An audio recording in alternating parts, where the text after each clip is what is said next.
I am a Tamil from Sri Lanka.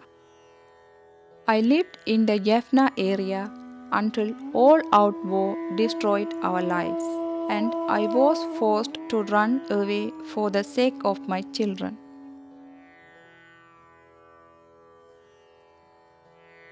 After I finished school in 1993, I went to university to study pharmacology. Shortly after that, I got married.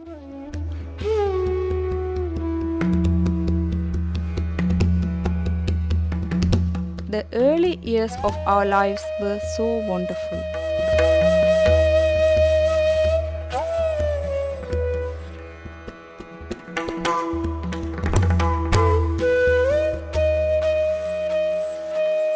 We were blessed with 3 children, 2 of whom were twins.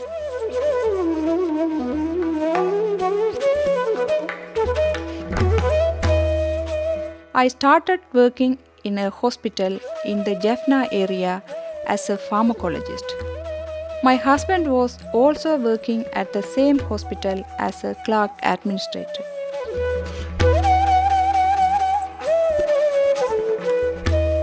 We were living with my husband's parents who took care of our children while we worked nearby. We managed very well as a family within our community. It seemed that all our dreams were being fulfilled. It was the happiest time of my life.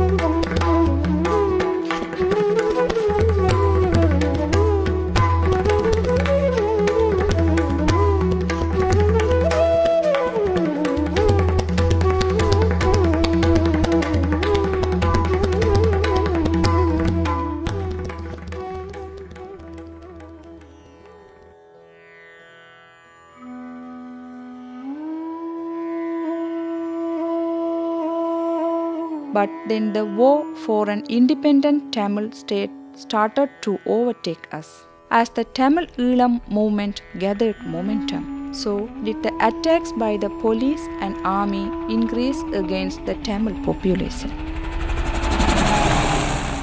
Our lives began to change, and we lived each day not knowing what would happen next. We knew that sooner or later it would turn bad, but we never could have guessed how bad it would be.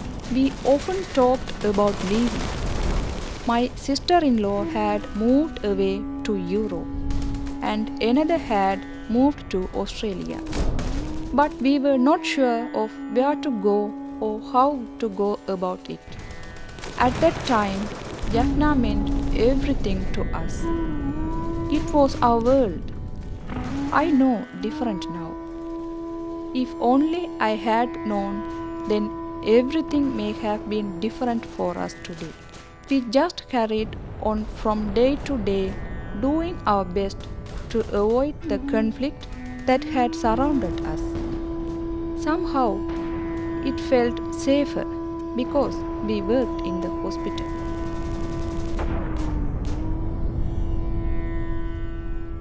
Then the full-scale army offensive started.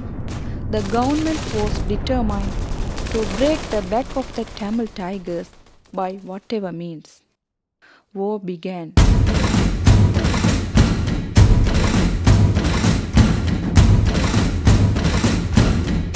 And everything changed overnight. At work, we were desperately fighting to save the lives of men, women, and children who were being injured daily by the fighting. The government decided it had to win the war at all costs and started using whatever means available to break the back of the Tamil resistance. The local population was caught in between. No one was safe anymore. At the hospital, we saw daily the horror of severe burns from phosphorus bombs and other weapons that were being used. There was very little we could do.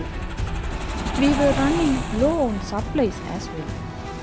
Both my husband and I were working night and day to do whatever we could to help the injured and suffering people.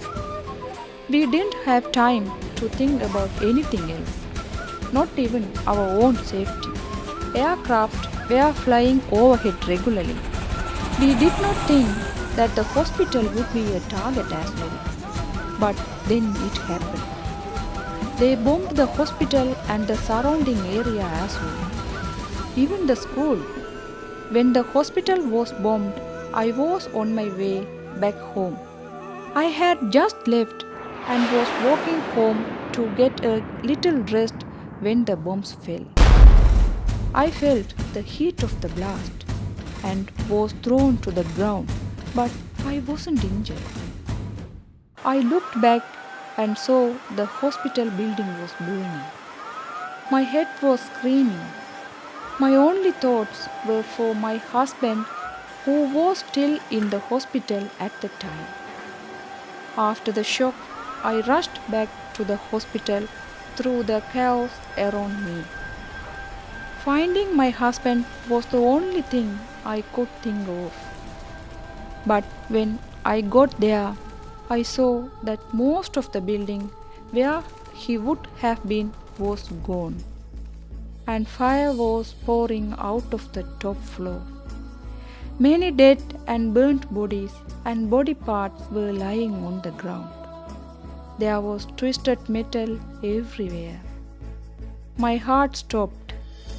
In a haste, I did whatever I could to help with the rescue while asking, looking, hoping to find my husband alive. It must have been some hours later I came across his body. I only recognized him from his shoes. His face was fully burnt away.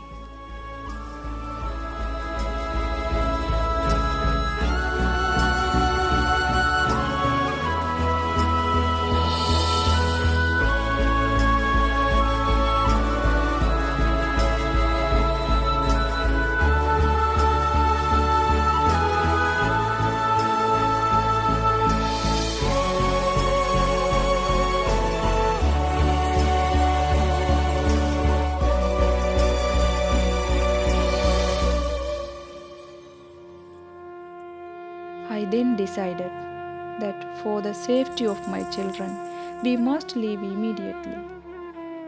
Safe areas had been designated for the people.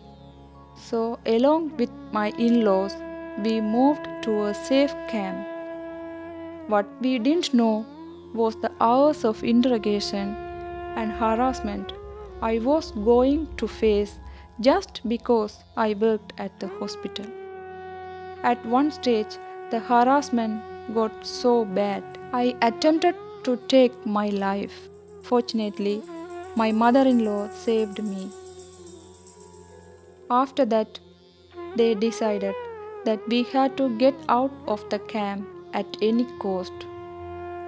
My in-laws secretly paid money to a paramilitary guard at the camp, and one moonless night, under the cover of darkness, we fled to Colombo. But it wasn't safe for us in Colombo either. We lived in fear and never went out in daylight. We were desperately looking for any way out. My sister-in-law asked us to join her in Australia. It was our only option. We took a flight to Singapore late one night and from there moved to Malaysia and registered with UNHCR as a refugees. It was not easy in Malaysia for us.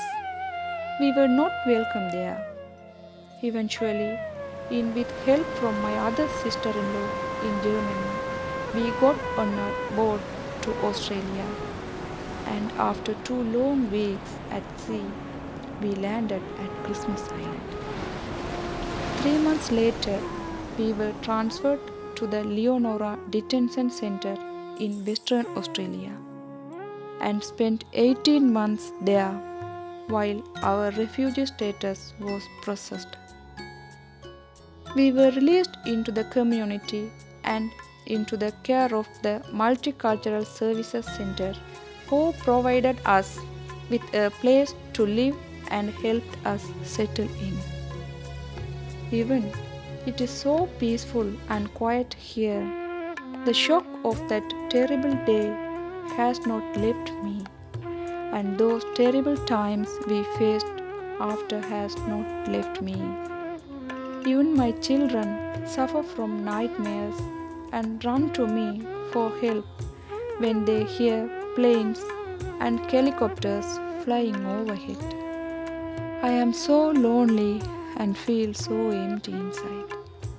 I am being taken care of by assets who are assisting me with coming to terms with what happened to me and my children. But often I wake up at night in a cold sweat from a nightmare that happens over and over. The nightmares is about me looking for my husband's body amongst the flames and the burnt and twisted bodies on the ground. Always the next morning after such nightmares, hollowness overcomes me and I find it very difficult to go through the rest of the day. I break down and cry easily and get very tense and nervous. When I was running away to the camp, there were so many people asking for my help along the way, but I had to take care of myself and my family. I often feel so guilty having left so many people behind and not being able to look after them. Sometimes I feel like ending it all, but I know I have to go on for the sake of my children. They are all I have left in my life. I have to live for them. I go to see the counselor at Assets often. It is helping me ease the pain.